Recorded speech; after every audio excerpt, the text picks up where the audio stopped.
Muy bien, tengan buen día todos y todas. Gracias por estar otra vez en esta sesión. Nuevamente, mi nombre es Alexander Valle. Les comenté en la sesión anterior que para esta vez había invitado a un colega y amigo, Víctor García de la OIM, que es la Organización Internacional para las Migraciones, y que es la que lleva y lidera por parte del Sistema de Naciones Unidas el tema de albergues. Lamentablemente, Víctor tuvo que salir del país, sin embargo, él ha tenido a bien facilitar la presentación que yo ahora las presentaciones que ahora estaríamos desarrollando.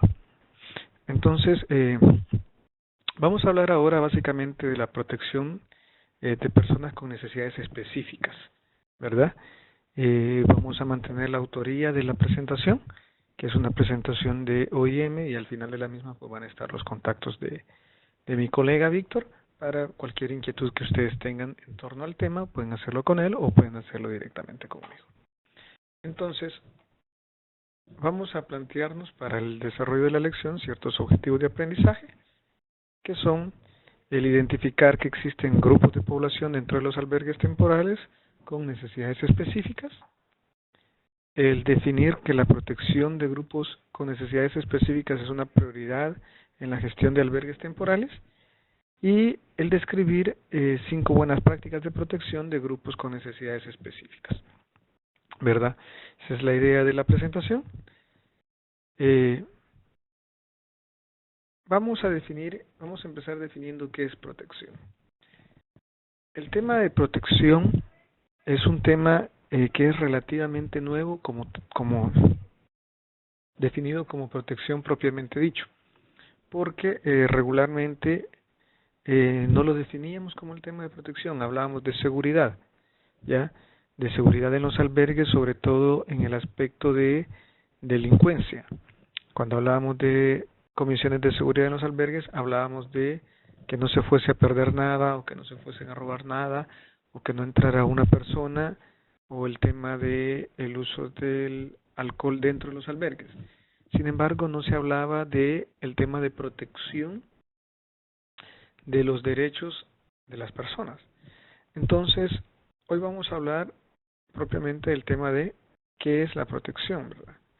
Bueno, la protección viene del latín protectio, que es la acción y efecto de proteger, resguardar, defender o amparar a alguien o a algo.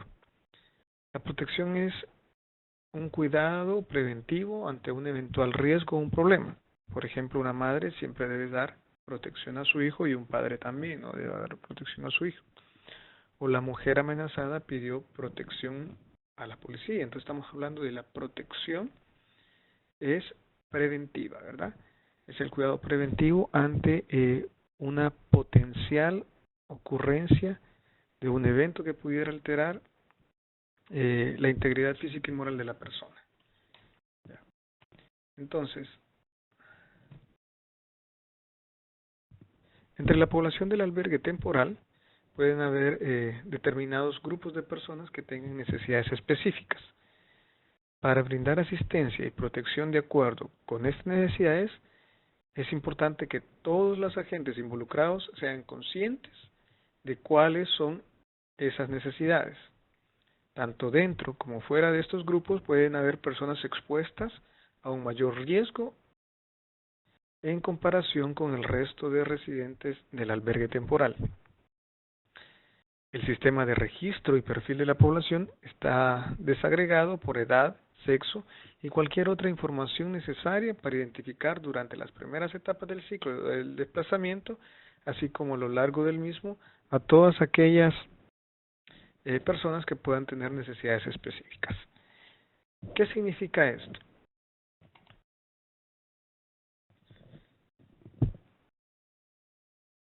Antes, y cuando me refiero a antes estoy hablando de hace 10 años, para la tormenta tropical Stan, que fue en 2005. En los albergues que se tuvieron todavía no se manejaba en todos los albergues el desglose de de grupos que en aquel momento se llamaban grupos vulnerables, ¿ya? En aquel momento se llamaban grupos vulnerables, entonces lo único que se lograba introducir era el tema de mujeres embarazadas, niños menores de 2 años, ya, que eran los lactantes, y personas adultas mayores. En muy pocos casos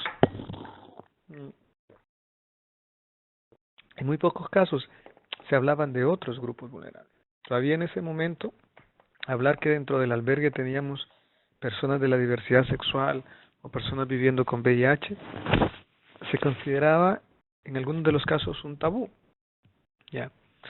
Entonces, para poder conocer estas necesidades específicas de esta población tenemos que partir de un buen registro de las personas que van a componer el albergue. Pero entonces primero tenemos que partir de un buen registro de las personas de la comunidad si es un albergue comunitario, ¿ya? Entonces, si tenemos un buen registro de las personas de la comunidad, vamos a tener un buen registro de las personas del albergue y se va a poder dar en tanto una atención digna para ellas. Al realizar entonces la realización de diagnósticos participativos con todos los grupos del albergue temporal, así como la participación de los mismos en general, es fundamental para determinar qué grupos pudieran tener necesidades específicas en un momento dado y brindar una protección adecuada. Los responsables o las personas responsables de la gestión de los albergues temporales tienen que garantizar la existencia de una combinación de actividades comunitarias y un sistema de monitoreo de casos individuales para identificar y responder a las necesidades específicas de protección de las personas en mayor situación de riesgo.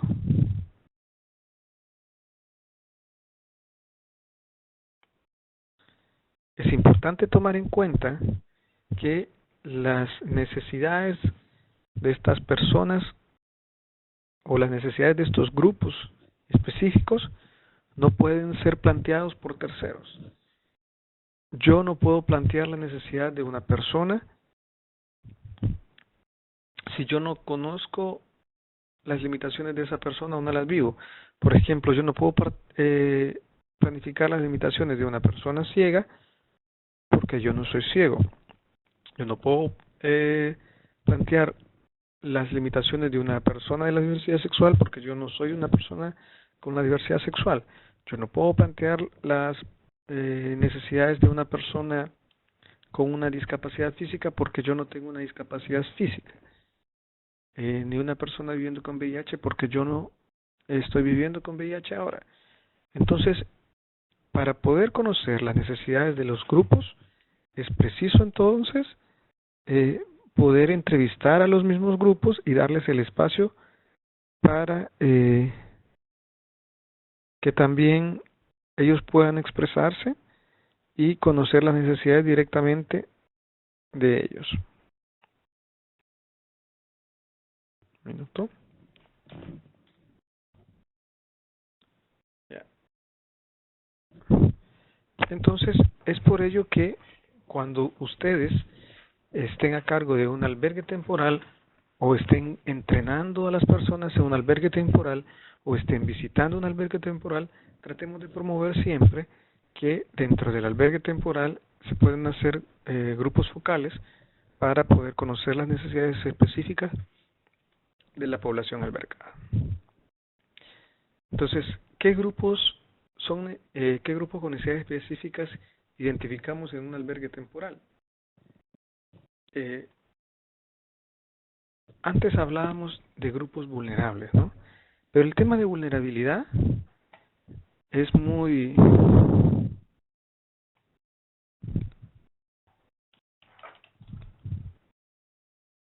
Un minuto.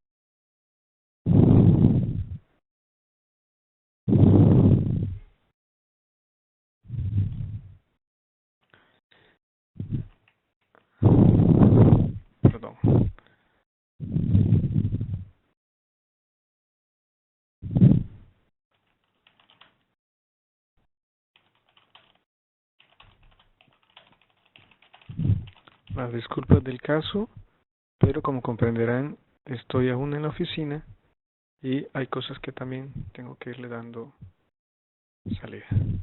Ok. Entonces, hablábamos de, de los grupos con necesidades específicas. Ojo, no estamos hablando de grupos vulnerables, estamos hablando de grupos minoritarios. Estamos hablando, pues, de grupos con necesidades específicas.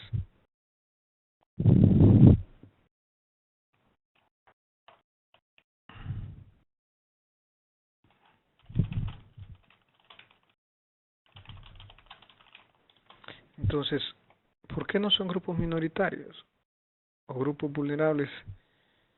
Entre los grupos con necesidades específicas tenemos a las niñas y los niños, ¿verdad? Cada uno tiene necesidades específicas a su sexo, ¿verdad? Si son niñas o son niños, adolescentes, mujeres, ¿ya? Hombres también, personas adultas mayores, personas con discapacidad, personas con enfermedades, tales como insuficiencia renal u otras, personas viviendo con VIH y SIDA y personas de la diversidad sexual. Entonces, ¿por qué no estamos hablando?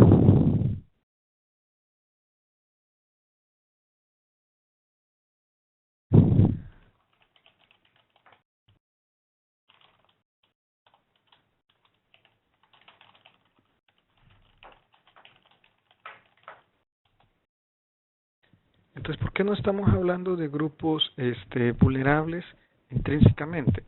Porque las mujeres, por ejemplo, que es siempre se había hablado de que las mujeres eran un grupo vulnerable. Sin embargo, estamos conscientes de que la mujer, por su condición de ser mujer, no es vulnerable. Por el contrario, la mujer, al igual que los hombres, tienen iguales capacidades, ¿ya? No son vulnerables por su meramente condición de ser mujer. Por el contrario, lo que hay son roles sexuales estereotipados y discriminación por el hecho de ser mujer, que eso es lo que las convierte en eso, en ser sujeto de discriminación y en ampliar estas brechas de género. ¿Ya? Pero si ustedes ven, también dentro de los grupos con necesidades específicas se encuentran los hombres, porque en verdad también los hombres tenemos necesidades específicas diferentes a las necesidades de las mujeres.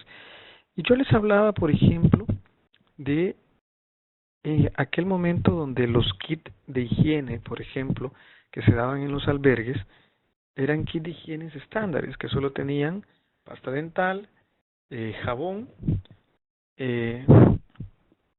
y 4 cosas más.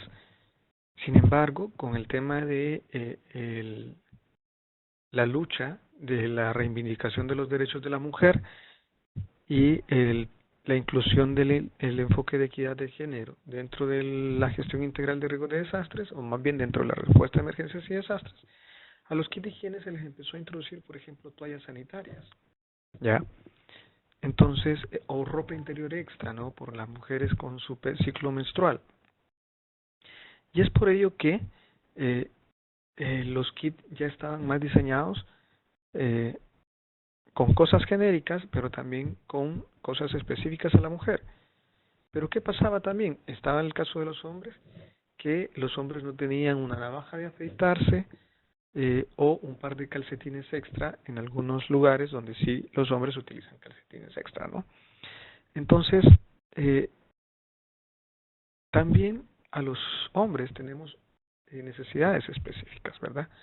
Necesidad de afeitarnos, el famoso peine para que el hombre se peine, bueno, los que tienen cabello, no es mi caso, o los calcetines, porque habemos hombres que no podemos andar sin calcetines, y en el caso de las mujeres, pues doble ropaje interior, toallas sanitarias, cepillo de mujer, etcétera, entre otras cosas, ¿no?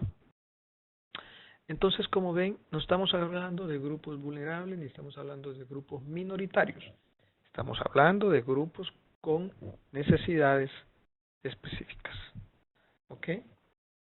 Entonces, ¿Qué son las necesidades específicas?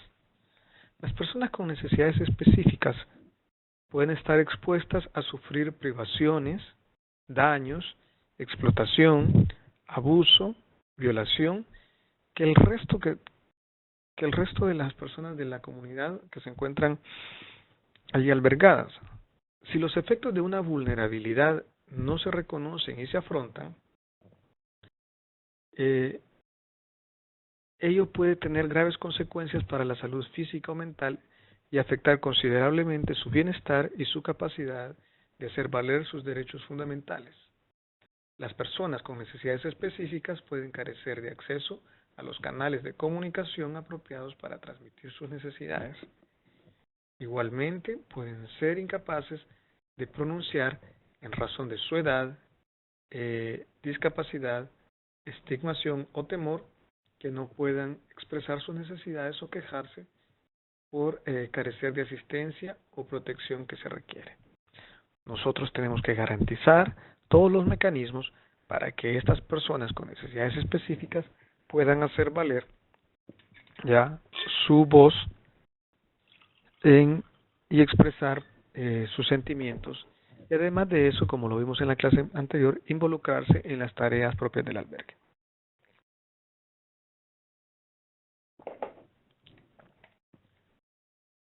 Vamos a ver pues ahora algunas de las necesidades de algunos de los grupos. Empecemos con la niñez. Todos los niños y niñas definidos por la Convención de los Derechos del Niño como una persona menor a 18 años necesitan un cuidado y atención especial en respuesta a sus necesidades físicas, psicológicas, sociales y de acuerdo a su desarrollo físico. Pueden depender del apoyo y de la protección de personas adultas que están más expuestos que estos a determinados riesgos como la enfermedad, la malnutrición y el daño físico. Los niños y niñas en estado de albergue o refugiados pueden enfrentar mayores peligros a raíz de su situación. La ruptura de la estructura familiar y comunitaria y la falta de recursos en este tipo de situaciones. En los albergues temporales pueden estar expuestos a diferentes tipos de violencia, abuso, explotación sexual, así como reclutamiento para trabajos forzosos. A veces la explotación sexual, a veces la inscripción de su nacimiento en el registro o su escolaridad son denegadas. El entorno escolar puede ser inseguro y exponerlos también a situaciones de abuso y explotación. Entre las acciones que se han de realizar para la protección de las niñas y los niños están asegurarse que los niños y niñas acudan a la escuela y que gozan en la oportunidad de continuar su escolaridad sin abandonar antes de tiempo. La educación es un derecho y una herramienta fundamental de protección. Responde a la necesidad psicológica de los niños y niñas, así como del desarrollo, y los capacita para realizar mejores opciones de vida y protegerse frente a los abusos y la explotación. Apoyar la creación y el fortalecimiento de mecanismos de protección para la prevención y respuesta de los riesgos específicos a los que se enfrentan las niñas y los niños. Se debe de promover y facilitar la creación de comités de protección de la infancia en coordinación con las agencias de protección que trabajan en el albergue temporal y, si fuera posible, con las autoridades nacionales o locales para el cuidado de la infancia. Por otra parte, facilitar información sobre el lugar y los mecanismos de denuncia de violación de los derechos humanos y actos de discriminación respecto al acceso a los servicios e instalaciones de albergue temporal, y apoyar y facilitar la creación de espacios y actividades infantiles en el albergue temporal. Las instalaciones y los programas sociales y recreativos son importantes para el desarrollo de la infancia. Al responder a las necesidades de protección de los niños y las niñas, las agencias gestoras del albergue temporal tienen que guiarse también en el interés superior del menor. Ello significa que toda decisión y actuación que afecte a los niños y a las niñas ha de perseguir el interés superior de estos por encima de todos. Se me viene a la mente en este momento una situación que yo viví en un albergue. Voy a omitir el municipio y el nombre del albergue, pero ocurrió para la tormenta Stan.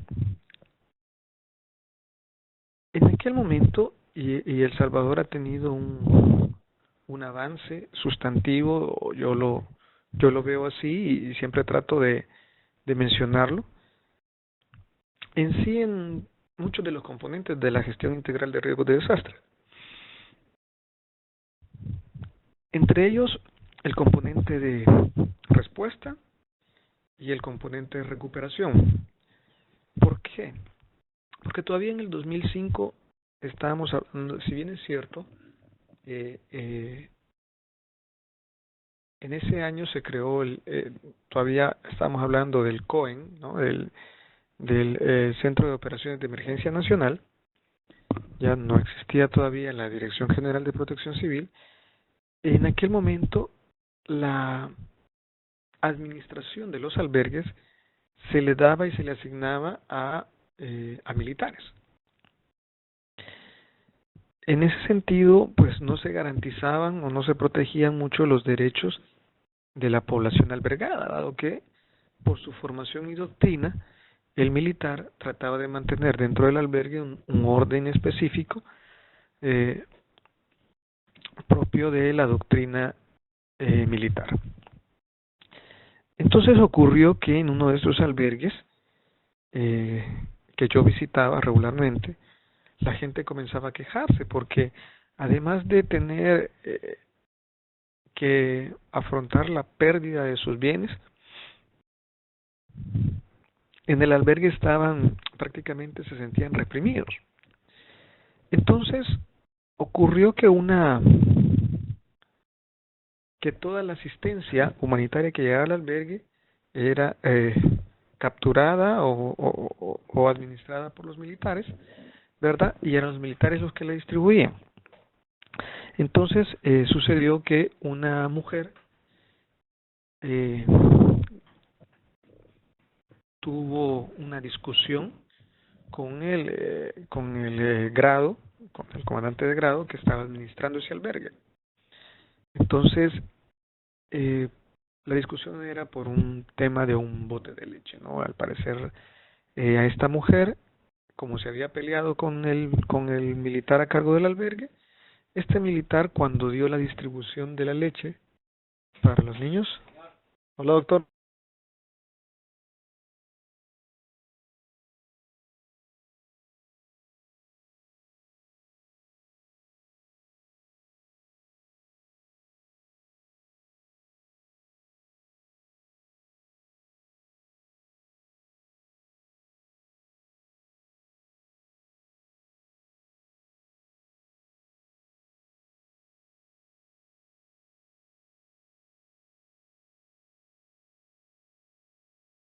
Las disculpas del caso.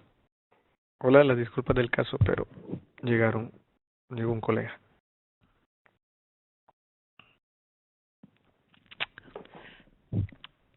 Les estaba contando la historia de que sucedió. Entonces, esta mujer se había peleado o había tenido un encuentro con el militar a cargo del albergue. Entonces, cuando se dio la distribución de la leche para los niños y niñas, pues este militar no le dio a esta mujer la leche que correspondía, ya por su falta de respeto hacia él. Entonces esta mujer, pues todavía más encolerizada y más molesta, pues discutió con el militar por el asunto de la leche.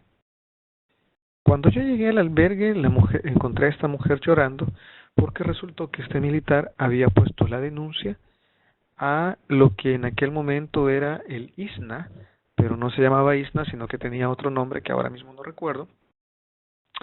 Entonces habían llegado los trabajadores sociales de esta estructura que era el ISNA en aquel momento, y se habían llevado a los dos hijos de la señora. Se los habían quitado por maltrato, dado que el oficial a cargo había dicho que la mujer maltrataba a los niños dentro del albergue. Entonces había llegado a la institución, había cogido a los niños y se los había llevado. Entonces cuando nosotros llegamos, pues esta mujer estaba llorando. Nosotros la remitimos a una organización de mujeres para que la pudiera apoyar, y efectivamente esta mujer recuperó a sus hijos 4 días más tarde. Sin embargo, uno de los hijos llevaba señas de maltrato físico, ¿no? Al parecer le habían pegado con alguna regla o con algo así.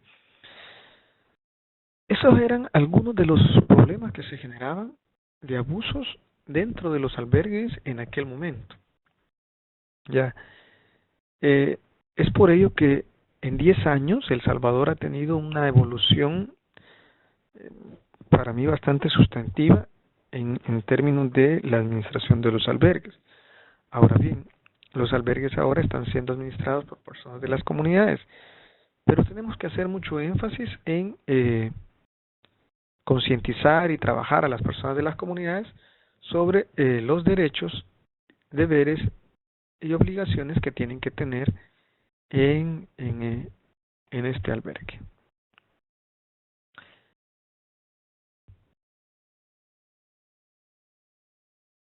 Para el caso de adolescentes o jóvenes sin escolaridad y desempleados, particularmente en aquellas situaciones de confinamiento de la comunidad en el albergue temporal, o donde la educación y las oportunidades de generación de ingresos son limitadas, los niños y las niñas adolescentes pueden no asistir a la escuela. A largo plazo, ello puede generar aburrimiento, frustración, enfado entre algunos grupos de adolescentes, que puedan acabar generando problemas de protección, incluida la violencia de género, y para otros residentes del albergue temporal.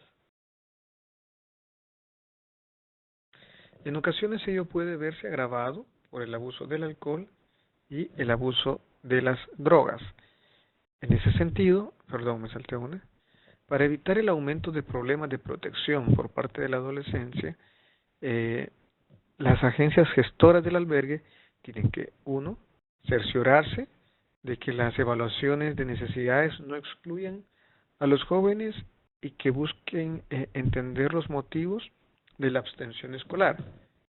Garantizar que se preste la suficiente atención a las necesidades de los niños y las niñas y adolescentes, abogando por organizaciones humanitarias a favor del desarrollo de programas especiales para ellos, que incluyan actividades deportivas o recreativas, capacitación técnica vocacional y desarrollo de habilidades sociales y de apoyo psicológico.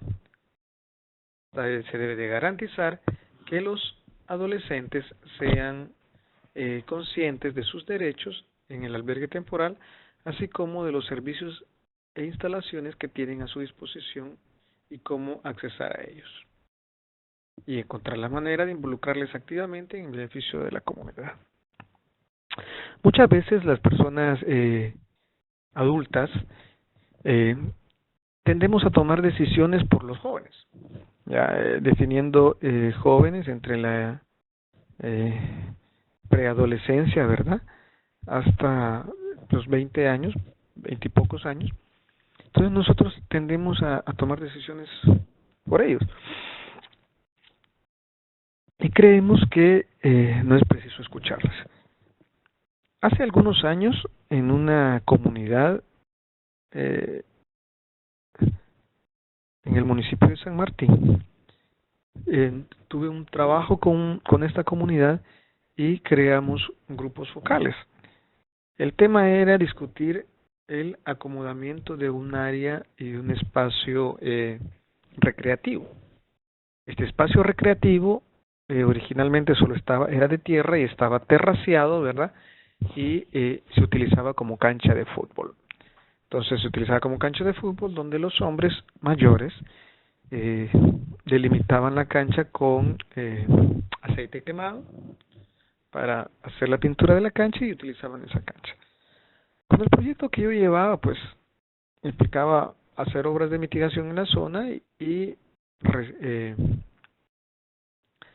hacer ese espacio recreativo, pero de manera inclusiva, ¿no? Entonces hicimos grupos focales para poder conocer qué es lo que necesitaba cada grupo sobre esa cancha. Hicimos 3 planos diferentes. Hicimos un plano donde la cancha se mantenía tal cual, lo único que la arreglábamos, ¿verdad? Con césped artificial. Un segundo plano donde la cancha era un poco más chica y se incluía media cancha de baloncesto y una sección de juegos infantiles. Y un tercer plano en el que se incluía una cancha de fútbol más chica, ¿no? Al que ya le llaman fútbol rápido o papi fútbol. Yo no lo sé muy bien porque me aguardan un minuto, por favor. Hola, lamento la interrupción, pero me encuentro todavía en la oficina y a pesar de que ya es hora de haber salido, pues aún toca atender algunas actividades. Les estaba comentando, ¿verdad?, de una situación que ocurrió hace algunos años trabajando en un grupo focal en una de las comunidades, ¿no? Les decía de que llevamos 3 planos. Uno de los planos eran 3 planos, ¿no? Uno de los planos llevaba la cancha completa de fútbol con las dimensiones completas del espacio original. El otro plano pues llevaba la cancha un poco más reducida, media cancha de básquetbol y un área chica para niñez, ¿verdad? Con sub y baja, columpios y juegos de este tipo. Y un tercer plano que llevaba la cancha más pequeña, una cancha de baloncesto completa y 2 espacios recreativos, ¿no? De columpios y unas bancas. El caso es que hicimos 3 grupos, 3 focal points. Uno de hombres, uno de mujeres y uno de adolescentes. ¿Ya? Por supuesto, ¿no? En el grupo de hombres, pues todos votaron por el plano A, que era la cancha grande. En el grupo de mujeres, pues votaron por el plano C, que era el espacio más inclusivo, a pesar de que ellas no se miraban a sí mismas jugando baloncesto. Consideraban interesante que hubieran 2 deportes, pero ellas miraban más la oportunidad de que habían senderos donde ellas podían ir a caminar o las personas adultas mayores podían ir a caminar y habían más espacios, habían 2 espacios para juegos, ¿no? Para columpios, sub y bajas y estas cosas. Lo interesante nos ocurrió en el grupo de jóvenes, ¿ya? Porque en el grupo de jóvenes había una discusión. Este grupo no lo dividimos. Eran hombres y mujeres, adolescentes en el mismo grupo. Y las mujeres decían, yo no juego fútbol, a mí me gusta el básquetbol, o quiero aprender básquetbol. Y los jóvenes hombres, algunos decían, yo quiero fútbol. Y le preguntamos al hombre joven por qué quería fútbol. Y lo curioso de todo fue que el hombre joven nos dijo, la verdad, yo estoy pidiendo fútbol porque me dijeron que pidiera fútbol. Sin embargo, a mí lo que me gusta es el básquetbol. Entonces nos quedamos sorprendidos porque vimos cómo también en ese momento los jóvenes estaban siendo manipulados por los hombres mayores de la comunidad. Entonces, lógicamente, pues con el apoyo del alcalde municipal, logramos hacer una asamblea en la cual se votara el plano que iba a corresponder. Como dato curioso, pues los hombres de la comunidad acabaron llevando hombres de comunidades vecinas que iban a jugar ahí mismo pero siempre pues fueron las mujeres de la comunidad y los jóvenes de la comunidad los que hacían el volumen más grande, y al final se votó por el plano C. Dicho sea de paso, la construcción se terminó y fue un espacio en el cual todas y todos pues tenían un espacio para compartir. ¿Por qué les cuento esta experiencia? Porque si en ese momento no hubiéramos hecho estos grupos focales para poder discutir algo que era un proyecto recreativo de la comunidad, hubiéramos creído automáticamente que la respuesta era una cancha de fútbol, ¿ya? Hubiéramos creído ilusamente que los hombres jóvenes querían fútbol, ¿no? Y los hombres jóvenes querían básquetbol, no querían fútbol en esa comunidad. Entonces se les escuchó y afortunadamente pues se logró hacer un proyecto en el cual pues fuera representativo para la mayoría de grupos, ¿verdad? Tenía rampas para el acceso con personas con movilidad limitada, tenía juegos para niños y niñas, tenía graderías para ver los partidos, tenía una cancha de fútbol y tenía una cancha de baloncesto, ¿verdad? Entonces resultó ser un proyecto muy bonito.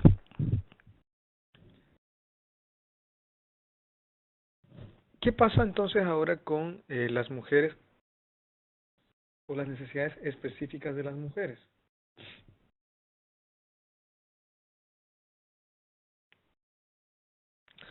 Las mujeres, sin embargo, pueden estar expuestas a problemas específicos de protección a raíz de su género, estatuto legal o posición socioeconómica.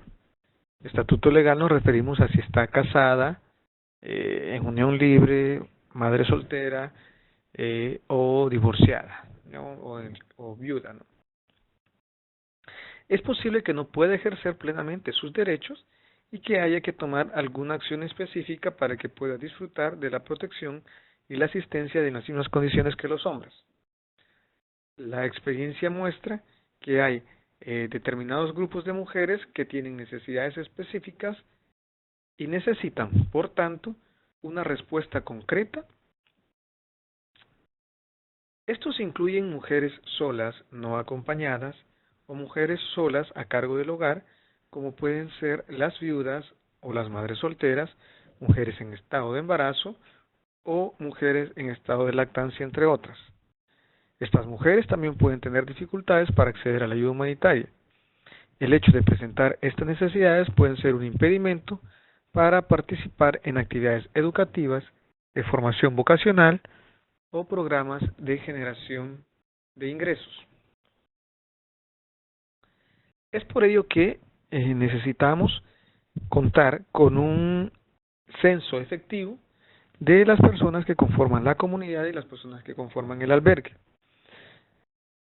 Las organizaciones tendemos siempre a priorizar la atención de acuerdo a ciertos criterios, y en estos criterios regularmente siempre tratamos de beneficiar a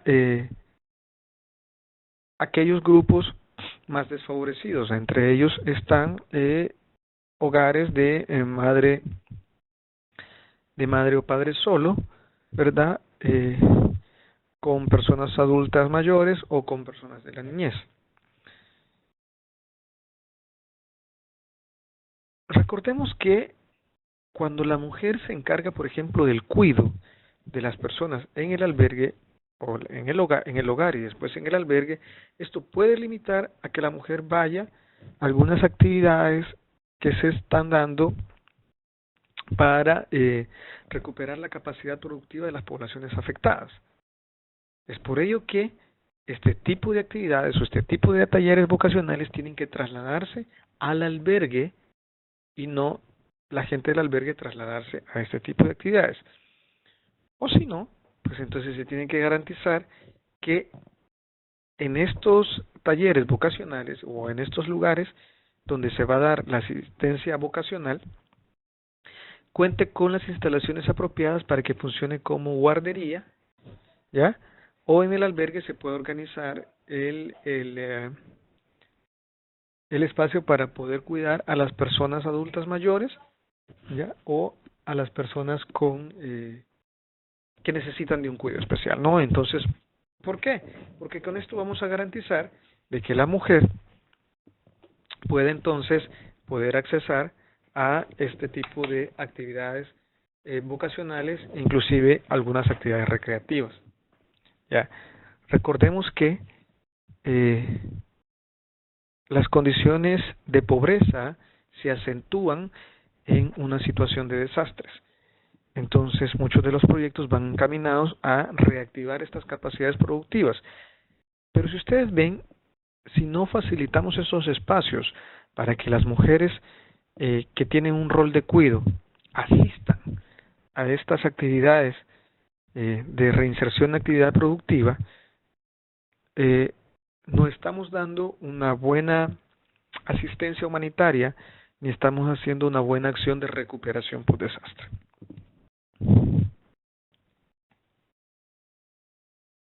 Por ello, entre las acciones que se deben de tomar dentro del albergue están registrar y documentar individualmente a todas y cada una de las mujeres en estado de albergue. Tienen que haber medidas para identificar a los grupos de mujeres con necesidades específicas. Estamos hablando de mujeres con enfermedades, mujeres lactando, mujeres viviendo con VIH, ¿verdad? Mujeres que están siendo objeto de maltrato o de abuso. Diseñar la estructura del albergue temporal de manera que se garantice el acceso seguro a las mujeres a las instalaciones tales como lavaderos, letrinas, duchas y el resto y total acceso a las instalaciones del albergue mismo. Recordemos que muchos de los abusos y los acosos sexuales que se dan en los albergues se dan en aquellos lugares donde las mujeres suelen estar solas. Por ejemplo, en los baños, en los lavaderos y en las cocinas. Ya, donde una mujer sola se vuelve vulnerable al acoso que puedan tener de parte de los hombres. Es por ello que, si ustedes recuerdan, hablábamos en las clases pasadas de la distancia que debe de haber desde el albergue hacia la fuente de agua o desde el albergue hacia los baños, y que estos tienen que contar con seguridad y con iluminación suficiente, ya, para evitar que estas mujeres sean sujetas de acoso o abuso cuando van a estos lugares.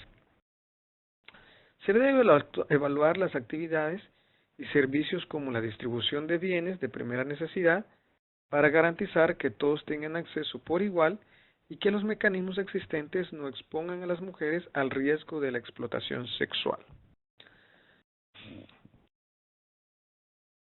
Por ello es que tenemos que garantizar, por ejemplo, la generación de ingresos. Nosotros hablamos muchas veces del tema de medios de vida. Los medios de vida están asociados principalmente a aquellas actividades productivas de menor escala, no actividades productivas muy grandes. Estos pequeños medios de vida que permiten sobre todo a las mujeres ganarse ganar dinero, ¿verdad?, para sus diferentes actividades. Estamos hablando de las pupuserías, estamos hablando de los negocios de costura, estamos hablando de las aves de traspatio, ¿verdad? Cuando se dan los desastres, antiguamente solo se hablaba de reactivar la actividad productiva, ¿ya?, de las zonas afectadas por desastre. ¿Y qué era reactivar la actividad productiva de las zonas afectadas por desastre? Era dar maíz, frijol, un kit agrícola, ya en el caso de las zonas rurales, dar kit de herramientas en el caso de las zonas urbanas, ¿verdad? Y se pensaba únicamente en aquellas actividades productivas grandes, pero no se pensaba en aquellas actividades productivas específicas de las mujeres, ¿ya? Estamos hablando del negocio, la venta informal, por ejemplo, entre otras de las que hemos hablado antes. Al poder proporcionar a la mujer de oportunidad de ganar ingresos, ¿ya? Estamos limitando la posibilidad de poder generar el riesgo de la explotación sexual de estas, ¿ya? Por eso, tenemos que garantizar el acceso a todos las actividades y todos los servicios que se den dentro del albergue, ¿ya? Para que en muchos de los casos ellas no tengan que hacer uso, voy a ocupar estos términos, me disculpan, de favores sexuales o de acoso sexual o de abuso sexual para poder obtener los suministros del albergue. Y esto es algo que ha pasado antes, ¿verdad?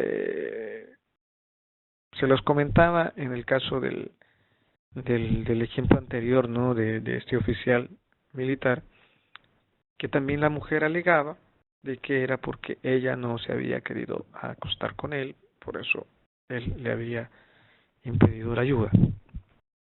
Entonces tenemos que garantizar siempre poder atender a estos grupos. Se tiene que facilitar a las mujeres en estado de albergue información sobre sus derechos según la normativa institucional y nacional, así como los servicios disponibles en el albergue temporal, ¿verdad? Tenemos que tener bien claro, por ejemplo, todos los mecanismos de denuncia, ¿ya? ¿Por qué? Porque la mujer tiene que conocer sus derechos. Bueno, la mujer no solo, tanto hombres como mujeres tienen que conocer sus derechos y cómo hacerlos valer dentro de las condiciones del albergue, ¿ya? Y poder poner estas ventanas de atención ciudadana, ventanas de recepción de denuncias de mujeres, en las cuales se pueda gestionar la atención que ellas puedan recibir. Se tiene que garantizar la plena participación e implicación de las mujeres en las estructuras de gobierno del albergue, así como en toda decisión que afecte sus vidas y sus comunidades. Estamos hablando de que al menos el 40% de las mujeres tienen que formar parte de las estructuras del albergue, ¿ya? Pero no voy a hablar del 40% de las mujeres, sino más bien al menos el 40% de representatividad en género, ¿ya? Ya sea 40% de hombres o 40% de mujeres en términos de representatividad en género. No voy a hablarles de solo mujeres. Tenemos que garantizar eso. Representatividad en género, en la cantidad de personas que conforman las diferentes estructuras de toma de decisiones dentro del albergue, pero así también los roles y funciones. Es decir, si tenemos un presidente, vamos a tener a una vicepresidenta. Si tenemos a una presidenta, vamos a tener a un presidente, a un vicepresidente, ¿ya? Tratar de lograr esa homogeneidad de género en la toma de decisiones. Entre las acciones también están tomar medidas concretas en cooperación con las autoridades competentes y las agencias de protección para responder a las necesidades individuales de seguridad física de las mujeres expuestas a particulares situaciones de riesgo en la estructura del albergue temporal. Se debe de difundir información acerca de la manera y el lugar donde dirigir las denuncias confidenciales de violación de los derechos o su discriminación en el acceso de los servicios e instalaciones en el albergue temporal.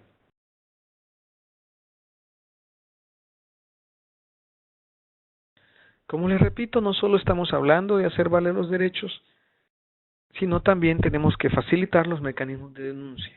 Esto es importante porque si no facilitamos los mecanismos de denuncia, no le estamos dando una efectiva atención a las mujeres. Uno puede conocer sus derechos, pero si no los puede hacer valer, también está complicado. Para el caso de personas adultas mayores, como otro grupo dentro del albergue temporal,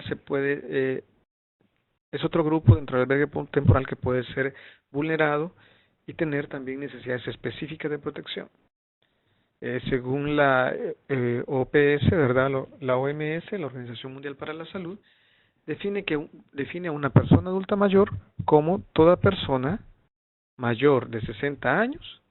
Sin embargo, a la hora de determinar quién es una persona adulta mayor, hay que tener en cuenta factores tales como la esperanza de vida, ¿verdad? Y las condiciones de salud y económicas de la población.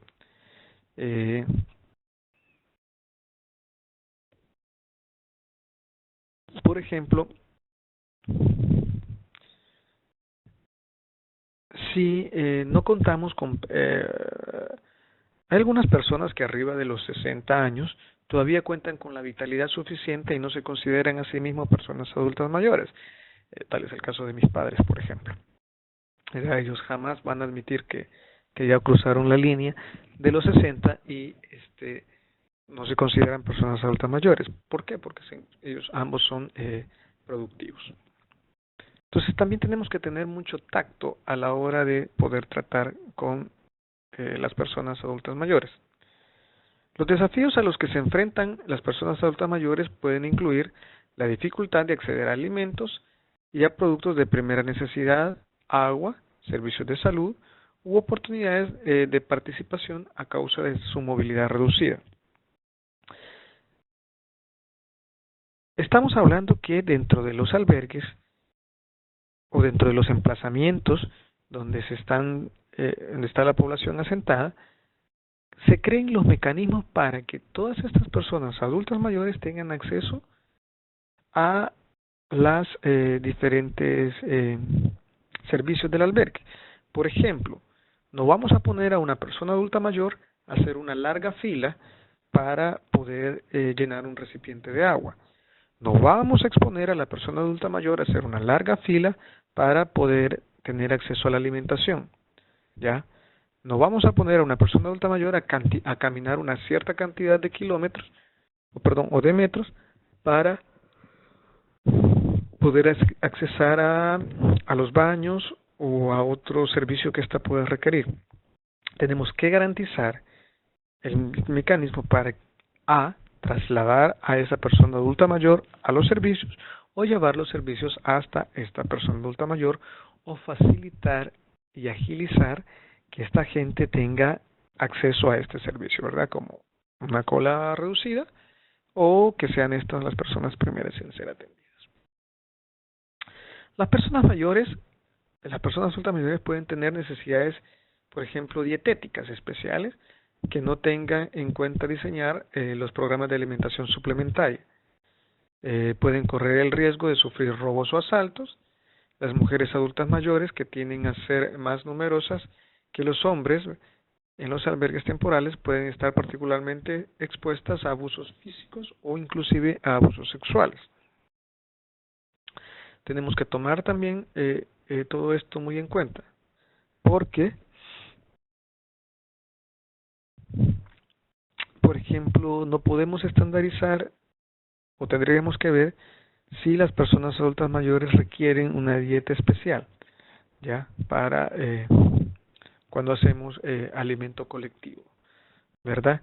Porque si no, estamos vulnerando los derechos de este grupo, ¿verdad? Y sus necesidades específicas. Entre las personas adultas mayores pueden haber algunas que enfrenten riesgos particulares.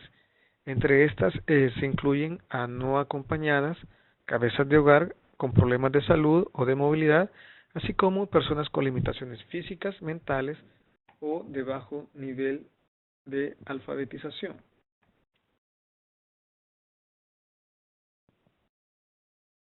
Las personas responsables de administrar el albergue deben de tomar en cuenta lo siguiente: comprender el papel que jugaban las personas adultas mayores en la comunidad antes del desplazamiento y reconocer que son un recurso importante de la comunidad que tienen algo que ofrecer a la vida comunitaria. Pueden constituir un recurso para la educación, la comunicación, la resolución de conflictos o para liderar a las familias y a las comunidades. Para los que han tenido la oportunidad o para los que hemos tenido la oportunidad de convivir hasta cierta edad con nuestros abuelos y abuelas, nos dimos cuenta que en torno a la figura de ellos nos sentábamos los nietos y ellos compartían con nosotros historias de otros años. Uno puede incluir a estas personas adultas mayores en ciertas actividades recreativas para los niños y las niñas, ¿verdad? Lo mismo en las diferentes tomas de decisión.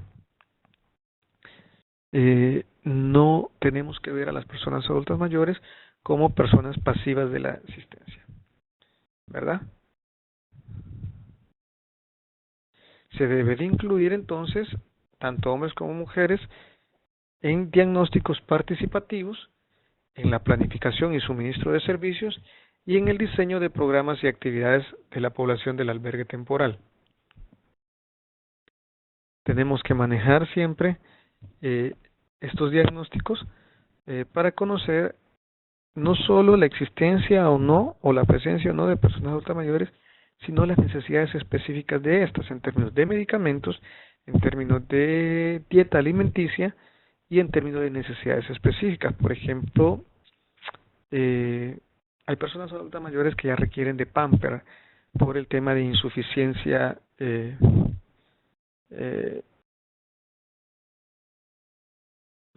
por el tema de incontinencia urinaria o incontinencia fecal. Entonces hay que suministrarle a las personas adultas mayores pamper o ropa interior suficiente para poder tener una vida lo más normal posible. Se debe de garantizar el monitoreo de hogares encabezados por personas adultas mayores y la instauración de los mecanismos de apoyo apropiados. Garantizar que las personas adultas mayores con problemas de salud o movilidad tengan igual acceso a los servicios de salud y a bienes de primera necesidad que el resto de la población en el albergue temporal. Se debe transmitir información sobre los programas y servicios de manera que lleguen a personas con un bajo índice de alfabetización.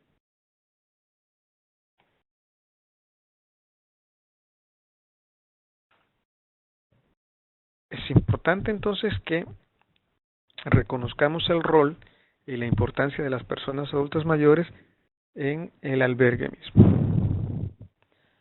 Ahora veamos las personas con discapacidad. Según la Convención de las Naciones Unidas sobre los Derechos de las Personas con Discapacidad, se definen como aquellas que tengan limitación física, mental, intelectual o sensorial a largo plazo que, al interactuar con diversas barreras, pueden impedir o dificultar la participación plena y efectiva en la sociedad en igualdad de condiciones con las demás personas.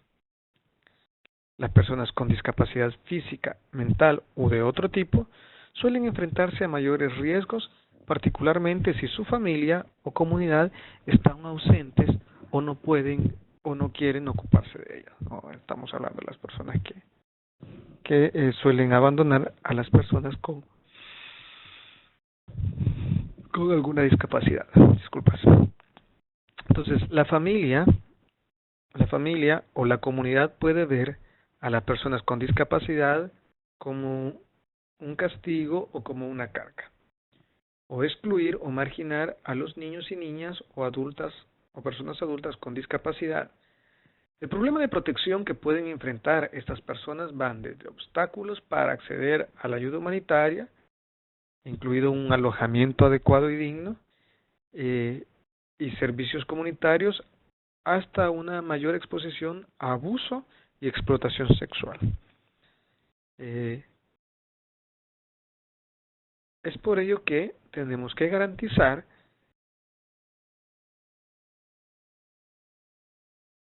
los derechos de las personas con discapacidad. Tenemos que tomar en cuenta que a veces simples intervenciones técnicas pueden contribuir considerablemente a responder a las necesidades de las personas con discapacidad, como por ejemplo asideros en las puertas de las letrinas a una altura adecuada para que puedan accesar personas en sillas de ruedas, barras o puntos de sujeción alrededor del alojamiento para las áreas de lavado, ¿verdad? Para que las personas puedan sostenerse bien, cojín para sentarse con una postura adecuada, un lugar cómodo para sentarse a la sombra cerca de un bloque de viviendas que permita un acceso fácil y el contacto con la comunidad en general. Recordemos que las personas adultas mayores suelen aburrirse dentro de los emplazamientos y suelen salir, entonces uno tiene que facilitar ese mecanismo. Un camino con el que se pueda pasar en silla de ruedas también.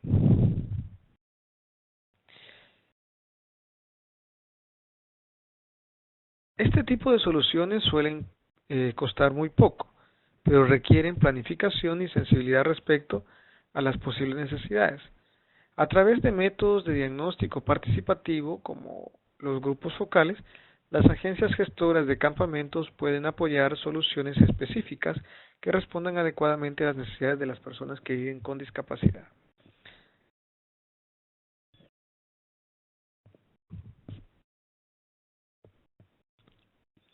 Es por ello que tenemos que garantizar siempre estas pequeñas intervenciones para facilitar que las personas que viven con discapacidad tengan acceso a todas las instalaciones del albergue o acceso a todos los servicios del albergue mismo. O inclusive, apoyar a aquellas personas que ejercen su labor de cuidado sobre los albergues. Entonces tenemos que tomar en cuenta el incluir a las personas con discapacidad en los diagnósticos participativos para asegurarnos que sus necesidades, preocupaciones y capacidad de protección se identifique de manera adecuada. Les repito nuevamente, yo, si no tengo una discapacidad, no voy a poder hablar por las personas que tienen una discapacidad. Solo la persona que tiene una discapacidad puede pedir por sí misma y conocer sus necesidades específicas. Ahora bien, si la discapacidad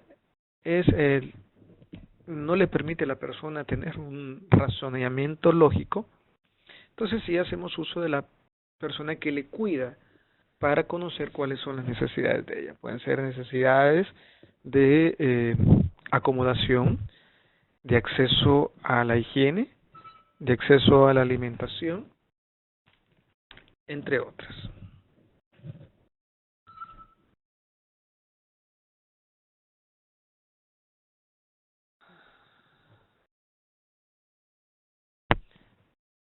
Se deben establecer mecanismos de apoyo comunitario para el suministro de la asistencia, dándole seguimientos que incluya visita de voluntarios a los hogares, trabajar con personas que tienen a su cuidado a personas con discapacidad para garantizar que las necesidades de estas, así como sus preocupaciones, capacidades y recursos se tomen en cuenta a la hora de identificar el riesgo y las respuestas de protección. Es importante partir de un diagnóstico de las comunidades, y eso lo decíamos antes, en el cual poder identificar todas estas necesidades que requieren las personas en el caso de albergue. Pero también para determinar el plan de evacuación que se tiene que seguir con estas personas. O sea, muchas veces las personas que ejercen una labor de cuidado tienen la fuerza suficiente para poder levantar y limpiar a la persona que están cuidando. Sin embargo, no son capaces de poder ir con una maleta acá, con ropa, y llevar a la persona que cuidan a Cucucho o a los hombros y poder llevarla hasta el albergue. No, ¿verdad? En esos casos, pues la organización, que en este caso serían las comisiones comunales de protección civil, tendrían que garantizar quién es la persona encargada de poder trasladar a las personas que viven con discapacidad al albergue. Se debe de buscar la cooperación de las organizaciones especializadas o de servicios de rehabilitación de personas con discapacidad, incluido el suministro de silla de ruedas y muletas. Tal es el caso, por ejemplo, del Instituto Salvadoreño de Rehabilitación. A Luis tendríamos que cambiarle el nombre, porque ya no tendría que llamarse Instituto Salvadoreño de Rehabilitación de Inválidos, sino que es Instituto Salvadoreño de Rehabilitación de Personas con Discapacidad. ¿verdad? O la Secretaría de Inclusión Social. Adaptar los servicios de albergues temporales como las letrinas, las duchas, las áreas comunes y el acceso a los dormitorios para garantizar el acceso a personas con discapacidad, ¿verdad? O el acceso a personas con movilidad reducida.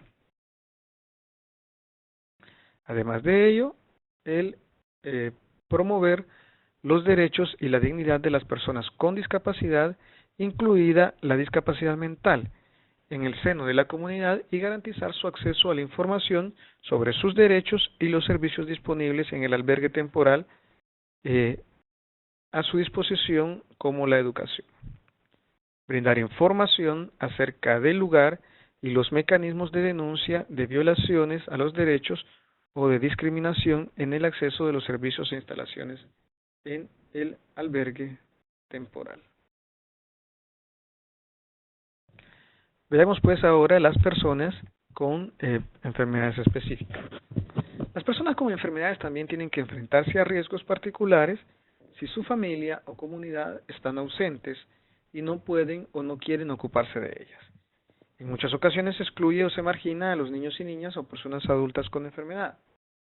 Entonces tenemos que abogar a favor de la existencia de servicios de salud en el albergue temporal y el acceso a servicios de las comunidades de acogida si fuesen pertinentes, y darle seguimiento. Ello incluye el establecimiento de sistemas de referencia, ¿verdad?, a especialistas hospitalarios. Tenemos que hacer un diagnóstico y un censo de las personas que sufren alguna enfermedad, ¿verdad?, para poder garantizar que estas personas tengan atención en las condiciones del albergue. Establecer estos espacios adecuados en la estructura de los albergues temporales que puedan servir como puesto de salud de emergencias.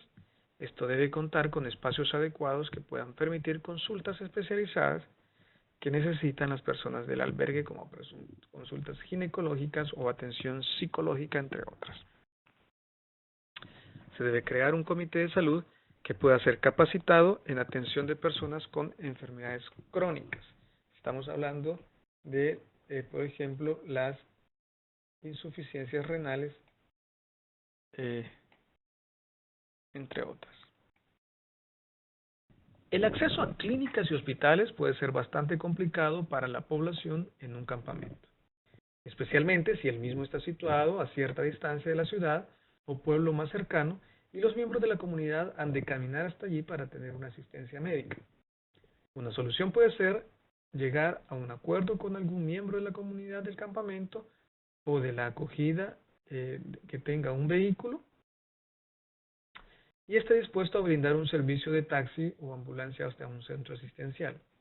Para ello, todos han de saber a bien contactar el caso de urgencias o de que alguien que no pueda andar necesite transporte para ir al médico.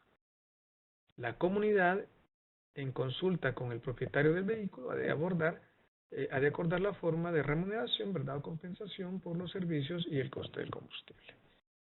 Eso es un ejemplo, ya para garantizar que las personas puedan tener atención a un centro asistencial. Por ejemplo, estamos hablando de las personas con insuficiencias renales.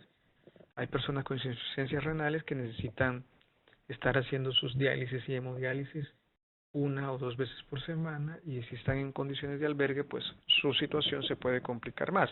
Entonces tendríamos que garantizar el acceso de estas personas a, ¿verdad?, sus citas respectivas. ¿Qué pasa con las personas que viven con VIH o SIDA?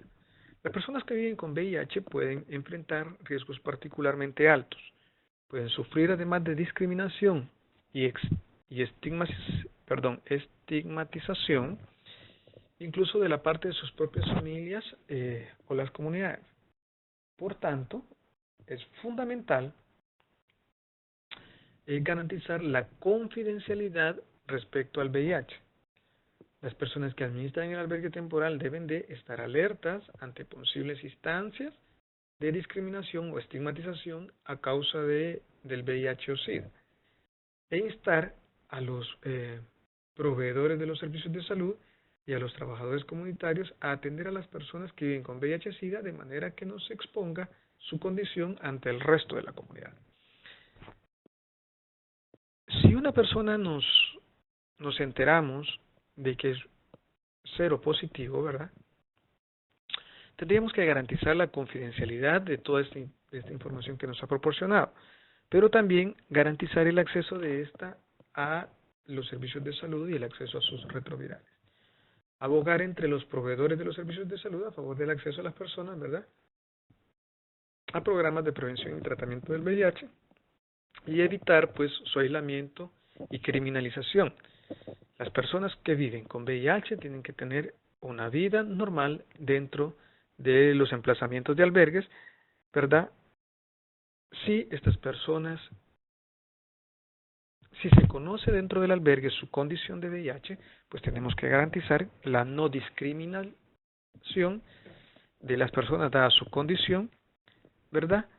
Y también evitar la exclusión misma. Y tenemos que garantizar sobre todo el acceso a los mecanismos de salud. Esas pues las necesidades específicas, ¿verdad?, por grupo, y pues estaríamos cumpliendo los objetivos de los aprendizajes, ¿verdad?, que era identificar los diferentes grupos, definir que la protección del grupo necesita necesidades específicas, ¿verdad?, y que es descubrir pues buenas prácticas. Les dejo entonces el contacto de Víctor García, de la Organización Internacional para las Migraciones, quien es la persona que me facilitó la información que les he dado hasta este momento. Pueden comunicarse al correo de Víctor para poder tener acceso a más información.